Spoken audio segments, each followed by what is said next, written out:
What the fuck did I just witness? Listen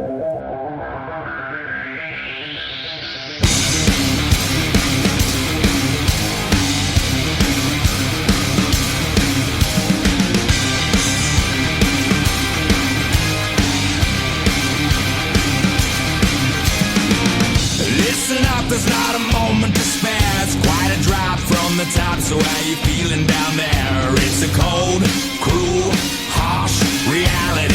Caught, stuck here with your enemies. Who do you think you are? Tearing us all apart. Where did you think you could go? 'Cause everyone already knows it's 20 to 1. Yeah, so you better run. You got the world on its knees. You're taking all that you please. You want more, but you get nothing from me. You're like the burden we bear. You're all the hate that we share. You want more, but you get nothing from me but enemies. Hey guys, how's it going? My name is Nate the Effing Great, and welcome to what would be SCP Live, but unfortunately, I did not get a chance to do that. I didn't get a chance to watch Monday Night Raw, mainly because I was resting. I originally was planning on doing 3 movies in a row, but unfortunately the weather permitted me not to, so I chose to sleep instead through Raw, which I think was a big mistake because I missed out on one of the biggest debuts in history, but we will get to that in just a minute. So let's just get right into it, talk about Monday Night Raw, which kicked off with Kevin Owens and Chris Jericho being Kevin Owens and Chris Jericho. The fact of the matter is that they just came out there, made gold, basically cutting this promo about Foley, trying to set them up for failure, but this drew out Braun Strowman, who says, hey, you promised me a title shot after you beat Roman Reigns. I want it tonight. And Kevin Owens just saying, like, what are you talking about? I never said that. I never said that. Mick Foley comes out and says, you did actually promise that, and you're going to have to face Braun Strowman tonight. And now they're really doing something interesting, which will transition into the matchup between Chris Jericho and Sami Zayn, which was the first matchup of the night. They really emphasize the fact that Chris Jericho survived 61 minutes in the Royal Rumble matchup. This is quite interesting, the fact that they're bringing that up. I don't know if they are trying to really maybe blemish the fact that Rey Mysterio holds that record. Well, I don't think they would, because I don't think Rey Mysterio has done anything wrong to them. But then again, I'm sure there's some. But then again, AJ Lee did not do anything wrong to them, except be married to CM Punk, apparently. Go figure. All right. But anyway, great matchup to start off with Sami Zayn and Chris Jericho. It was a non-title matchup, and Sami Zayn picked up the victory. They definitely had a really good commentary team going on. The commentary was actually really good, very spot on, where they really played into the fact that they were in the Royal Rumble matchup and that they were just really in a bad way. But in the end, Sami Zayn picked up the win with the Helluva Kick, and this could be the transition of Jericho dropping the title to Sami Zayn and then going into a program with Kevin Owens at WrestleMania. I think that might be where things are headed. We'll just have to kind of wait and see how it goes, but in all honesty, I'm looking forward to these matches with Sami Zayn and Jericho. They are awesome, and they are definitely going to be can't-miss matches. We got into a very interesting deal. Cesaro and Sheamus were backstage with Bayley. Cesaro and Sheamus are, of course, bickering back and forth, and then Bayley says, hey, you guys are going to win your tag team titles back just like I'm going to get the women's title, and to kind of cheer them up, suggesting a group hug. Cesaro and Bayley hug, but Sheamus, of course, is the third man, just be like, nope, not going to happen, nope, not going to happen. Cue Gallows, Anderson, and Charlotte, who just insult them. What I loved about this was the fact that you've heard the reaction of the crowd, that they really got behind Gallows when he called them nerds. If they would have ended that like that, that would have been fine. But they kind of went a little more into it where Charlotte called them failures. And then there was just like, I think if they would have ended on nerds, they would have definitely, probably, they probably would have had it better. Anyway, we got into Tony Nese versus Mustafa Ali. Tony Nese picks up the victory. Yeah. Oh well. Then we get into a confrontation between Seth Rollins and Stephanie McMahon. Oh boy, was this just a great. This was honestly, all in all, a great segment between the two of them. Basically, Seth Rollins basically calls out Triple H and Stephanie McMahon, saying, called them out for being, cowards and blah, blah, blah. And I loved the opening line that they had where Stephanie says, "You're in for a night of disappointment." And Seth basically says, "Oh, so basically every night that you are married to Triple H, right?" Just a savage assault. Seth Rollins, again, just insulting and calling Triple H out. Just, again, he wants Triple H so badly. He wants to get his hands on Triple H. And Stephanie finally just said, "You know what? I was trying to protect you, but you know what? Triple H is on here to his way to the arena. He's coming for your ass," basically. We get into the 6-person tag. Sheamus, Cesaro, and Bayley defeated Gallows, Anderson, and Charlotte. A good matchup. There was actually one spot where I got really concerned where Cesaro almost lost his balance on the top rope. He was going to do his dive, and he was doing like the springboard, from the second rope to the third rope. He lost a little bit of his balance. He fell back, but then he just, like lightning, just hit the suicide plancha.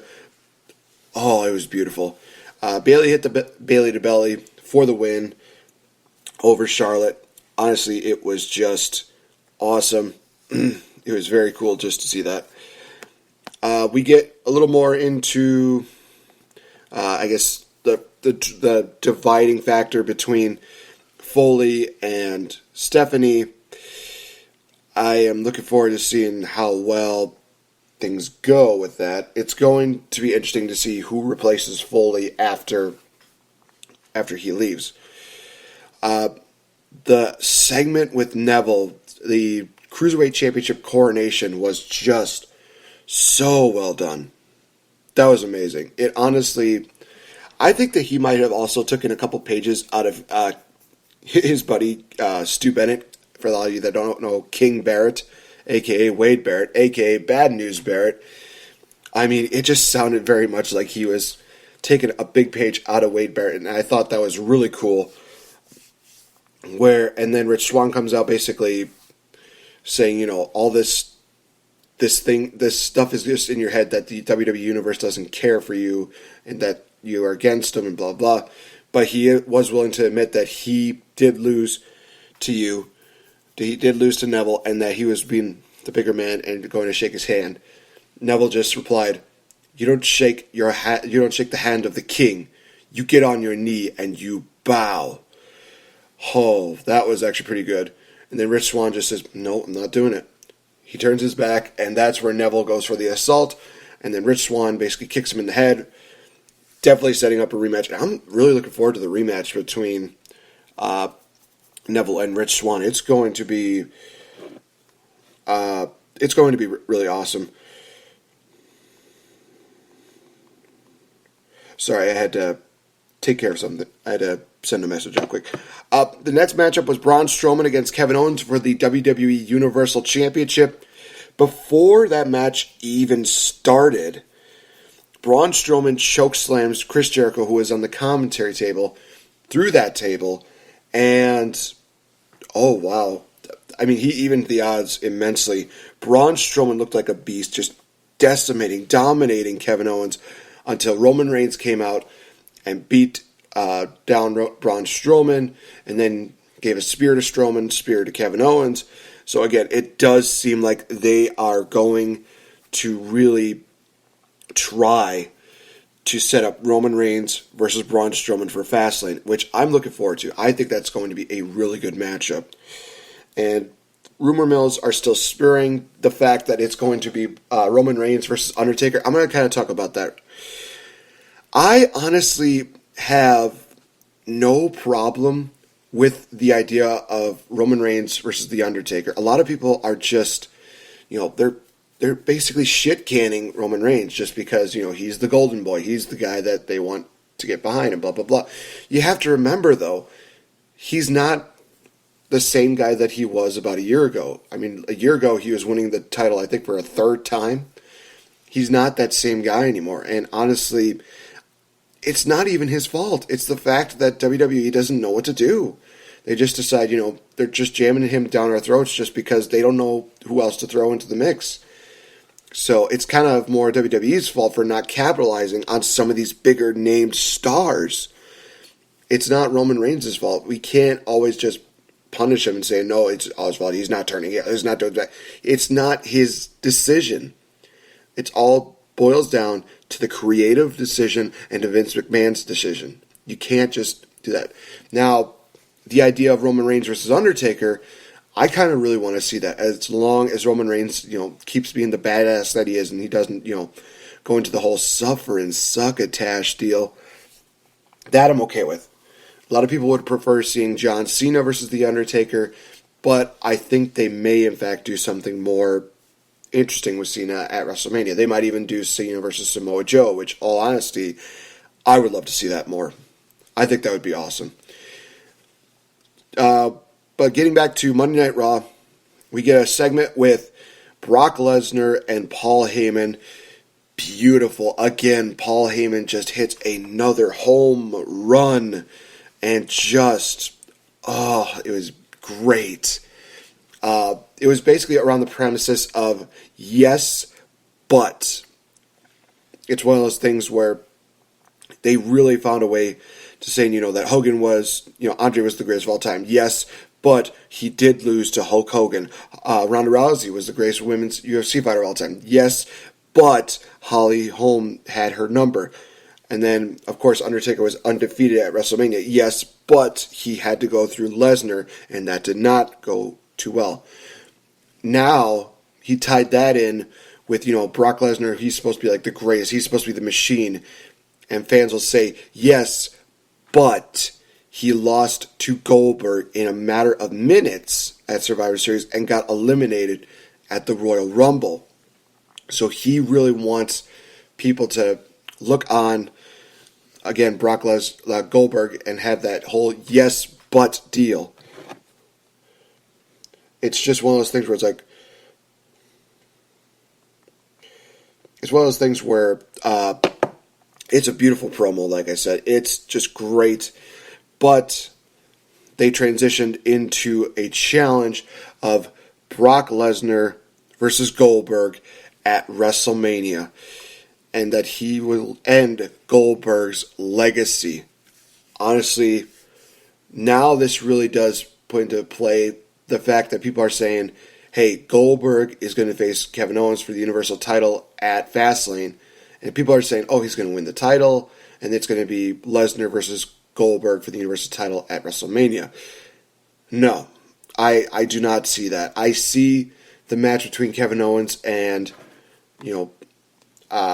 Goldberg happening, but I do not see